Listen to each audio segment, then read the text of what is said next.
Hello, and welcome to World Affairs Today. Recently, you might have noticed that the United States imposed sanctions on 19 Indian entities.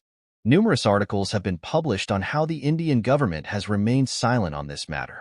These sanctions include various companies and individuals, with the accusation that some of these entities may have exported dual-use goods to Russian companies or the Russian government.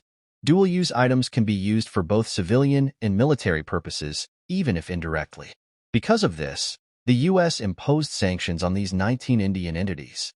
However, don't think the U.S. is only targeting Indian companies. Today, the U.S. is sanctioning around 500 to 600 companies worldwide almost every month. The reason? Whenever the U.S. sees any entity supporting Vladimir Putin or aiding Russia, it hits them with sanctions. Recently, the U.S. sanctioned a total of 400 companies globally, with 19 of them being Indian. Among these 400 entities are several Chinese, UAE, and Middle Eastern companies, and even some European firms. It's also noteworthy that Japan is becoming quite serious about sanctions related to Russia. For the first time, Japan also imposed sanctions on an Indian company because Japan believes this company was exporting something to Russia that Japan could not tolerate. Now, you and I might think that if a company suddenly finds out it's in international news because the U.S. has imposed sanctions on it for exporting goods to Russia, the company's owners might get anxious, wondering what kind of sanctions these are and what impact they'll face.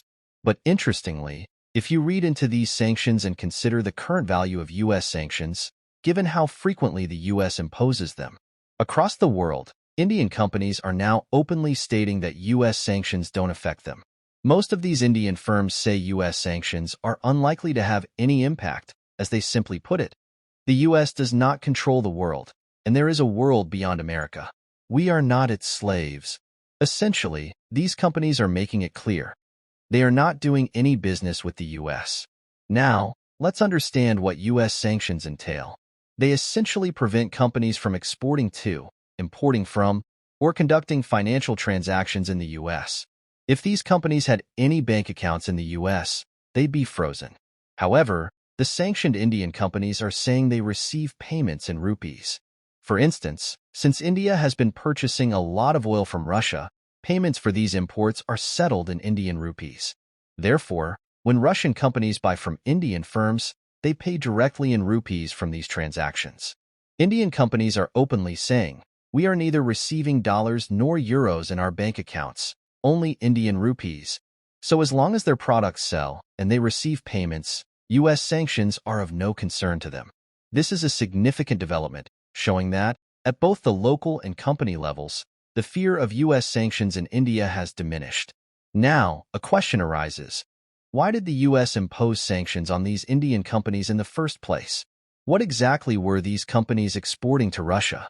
To understand this, we should look at the U.S. government's list.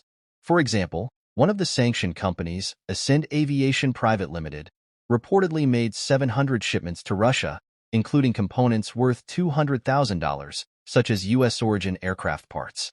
Now, these are not military aircraft components. They're general parts used in domestic flights within Russia. Sometimes, airlines need these parts for repairs and servicing. However, the U.S. argues, how do we know these components won't end up being used in Russian military aircraft? This possibility of dual use, civilian or military, has led the U.S. to impose sanctions.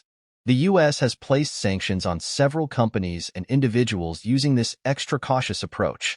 In some cases, it's even sanctioned items as mundane as refrigerator parts, wondering if they could be used in Russian military bases. So, a question that naturally comes up is whether these sanctions will impact India's defense exports. By and large, Indian companies are saying these sanctions don't matter. They're paid in rupees, and they expect to continue getting paid in rupees. However, one company, RRG Engineering, which worked on a limited basis with DRDO and the Indian Army, might face challenges. If they aim to export to Europe or the U.S. someday, these sanctions could be a hindrance.